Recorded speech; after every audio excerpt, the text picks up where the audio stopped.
Hey everyone, welcome back to my channel. If you're new here, my name is Joel. I'm now a nurse graduate from Imperial Valley College and currently working in the ER as an RN. And for today's video, it's going to be dealing with test anxiety in nursing school. So this is pretty much how I deal with stress overall whenever I was in nursing school and my ADSN, and then now in my bachelor's, not so much, but there were like a few moments here and there. I just finished my semester, so I just have one more semester to go, and then like one class in summer, and then we'll have our BSN, so it's pretty cool. So now let's get right to the video. Now the first thing is setting a deadline. That's step number one with dealing with stress, because once you have a deadline, once you put it into your notes, into your calendar, into your iPad, whatever you use to mark your days of the week, it's really important for you to visualize it in order for you to know when to stop and procrastinating and when to actually start working, because you'll be surprised at how powerful it is to actually write something down versus you just thinking of what you have to do. Once you try it at least once, just write your day, your plans that you have to do, and then you'll see how much you're going to get done eventually. So setting a deadline, writing the deadline down is really huge into dealing with the test anxiety, because now you have a starting point. The second thing is, when you procrastinate, think of how you will feel if you don't study. So for instance, if you decide to play video games, or you decide to just watch YouTube shorts or TikToks, just think of how you're going to feel 2 hours later after you're done procrastinating. So you're going to feel more anxious, you're going to be like very guilty of like just wasting time. So just try and like internalize and know how you're gonna feel, because you know yourself, you know how you're gonna feel after a couple of hours of doing what you're doing right now, which is not studying.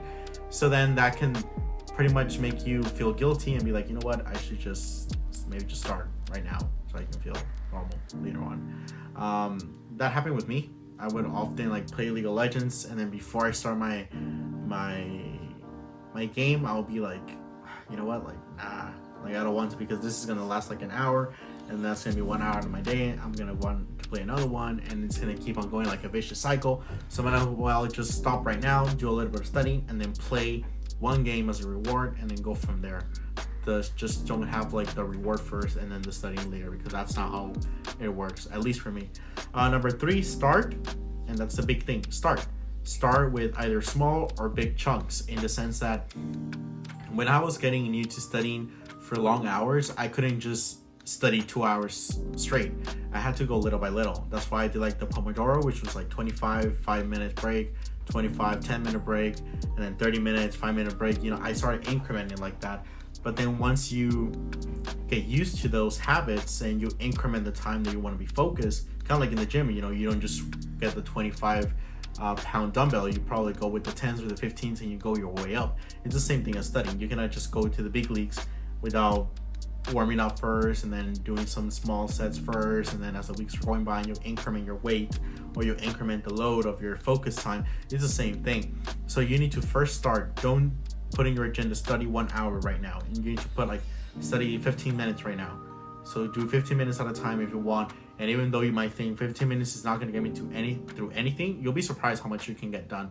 So it's really important for you to just start on whatever you have to do, and then once you start getting to the habit of studying, then you can increment the time and then go from there. But you need to start. That's the key thing. It's better to do 15 minutes of studying than no studying at all eventually. So the other one is set rewards. By setting rewards, I mean, like for me, I would study for 2 to 3 hours and then set a reward, which would be play video games for 2 hours. And then once I'm done with that, once my timer is out, then I will start studying for another hour if I could, or 2, depending on the load that I had to do, and go from there. But always having that task reward ratio is definitely going to be useful.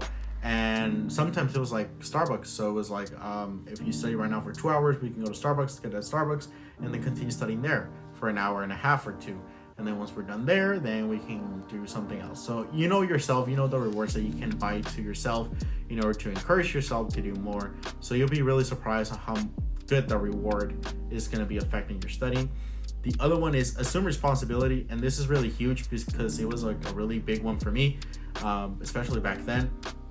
Whenever I had to study and I didn't want to study and I did anything else that was not studying, eventually I assume the responsibility of my actions, whether it's a good thing or a bad thing. I always assume the responsibility of like, it was my choice to do it. Therefore, I'll face the consequences, whether it's a good thing or a bad thing. And at first, it was really rough because I didn't like it, because it was like I assumed the responsibility, and the result was like more stress overall, me very anxious, and then just like gagging a lot, having like a lot of nausea. That's whenever I'm like really nervous. So that would happen to me, and then I would just think to myself, like, I need to assume the responsibility. Like, I chose to do all these things beforehand, then study, so these are the consequences. So it might be like a little harsh, but it's at least the thing for me to actually make sure that doesn't happen again. So once I want to procrastinate again, I would just remember how I felt 2-3 weeks ago, all those feelings that I had, and I'll be like, you know what, like, I don't want to feel like that anymore, so I'll just assume responsibility right now, do the right thing, and then avoid that from happening again. And the last thing is think of failure. So thinking of failure can go with different extents, but at least for me, it was like the way that you're doing the stuff right now, which is like not a lot, you're gonna fail eventually. So how are you gonna feel when you fail? How are you gonna feel when you fail that exam, whether it's by a point or 2 points? How are you gonna feel? You're gonna feel miserable. You're gonna feel like you want to cry.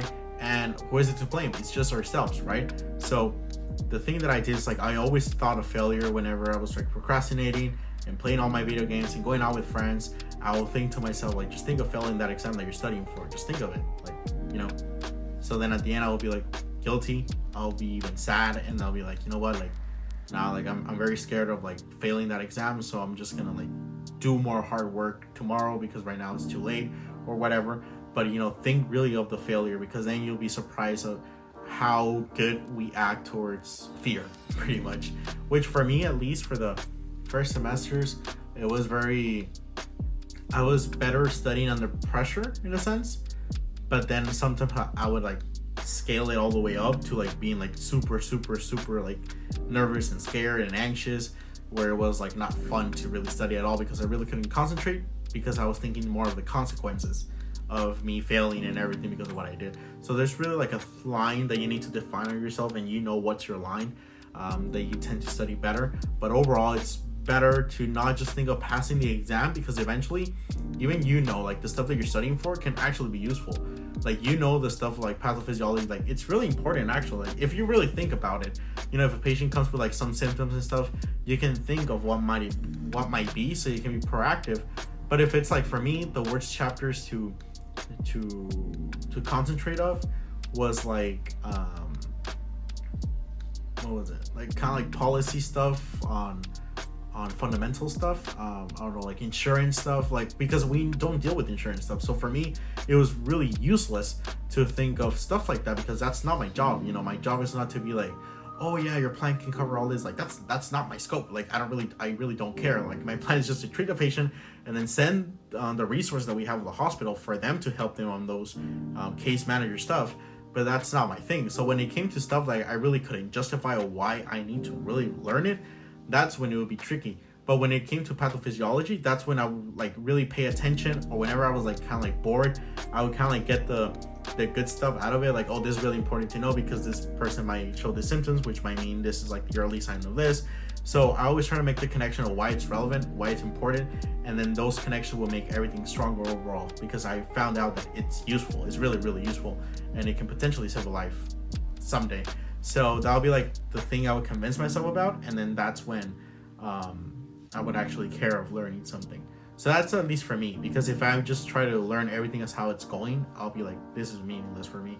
So you always need to attach a little bit of why this is important or why this is relevant in order for you to really connect the dots with stuff.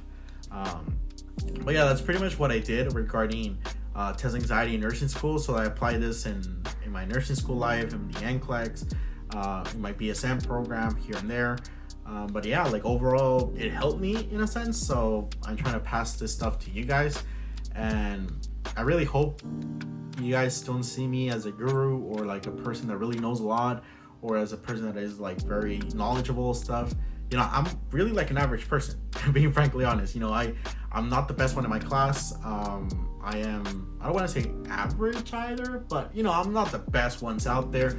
But it's kind of like a big brother in a sense. That's how I made this channel, because I was always the little brother in my household, and my big brothers always tend to like tell me what to do, what not to do, even though they were not the perfect examples of telling me what I had to do and not to do. they would tell me at least like, hey, be careful of this, be careful of that, you should do it like this because it worked out for me. So instead of you doing like trial and error, you can just try this thing that worked for me and adapt it to your own way and see if it works out. So that was like kind of like my purpose in my sense. So kind of like me being the big brother and then telling my younger siblings like what it worked for me and what you guys can try in order to see if it works out for you. And if it doesn't, then oh well. You guys can try your own way because we're all different. But overall, like, this channel is based more on that. Like, what kind of like, if I have this mentality, like whenever I would see like a higher up semester for me in nursing school, I'll be like, oh, like, how did you deal with this? How did you deal with that? Not because whatever they will tell me it's the word or it's like the truth of everything, and there's no other options behind it or meaning, but I really wanted to see another perspective to see if it makes sense for me or not, which is the main goal of this YouTube channel. Like, the main YouTube channel focus, goal, ideal is for you to take whatever you need, see if it connects to your life, and then attach it and then use it, and then hopefully it works out, and hopefully I make your life easier. But that's pretty much it. So I really hope you guys find anything of this useful, apply it to your life, and how to make your nursing life a little bit less stressful, which is hard to do. So yeah, you guys haven't followed me on Instagram, please do so. I do have at least like 1 or 2 messages a week of like I guess nursing students that tell me like, oh, like these videos are cool and I like this one, can you tell me more about this because I'm struggling with this. And I would just send them audios because remember, I don't like texting a lot, so I just send audios. And overall it feels more personalized, the message, because I'm sending it to you. I'm not just like forwarding it or anything. I'm not sure I understand.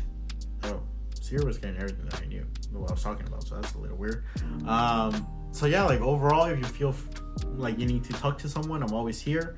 And yeah, so if you guys stood here until the end of this video, thank you so much guys for watching, and I'll see you guys in the next video. Oh, and by the way, the reason why I didn't post too much, and I hope this is recording well because I'm recording on my iPhone to see how it works in the camera, because I got like the iPhone 14 Pro Max, so I just want to see how it does. It's been a little hard, you know, just keeping up with everything, like full-time student for my BSN, full-time RN, son, boyfriend, working out in the gym at least 3-4 days a week, which was like bad for 2 weeks ago because I really wasn't going. But I really want to change a lot of that. I really want to set my life as if failure cannot occur in that aspect. Like, what would I would do if failure was not in the table overall, like if there's no fear of failure. So I'm gonna go towards that mentality in my 2023. Hope it works out. But yeah, I'm really sorry if I'm not posting too much. I think the last one was like 2 months ago or 1.5 months ago, I don't remember. But yeah, it's been hard to just kind of like sit down and do videos. Like, I feel like my life has been all over the place overall, and I'm trying to like get everything back together. So I hope I get back on my track on this. So yeah, pretty much, if you guys sit here again until the end of this video, thank you so much guys for watching, and I'll see you guys into the next video. Bye bye.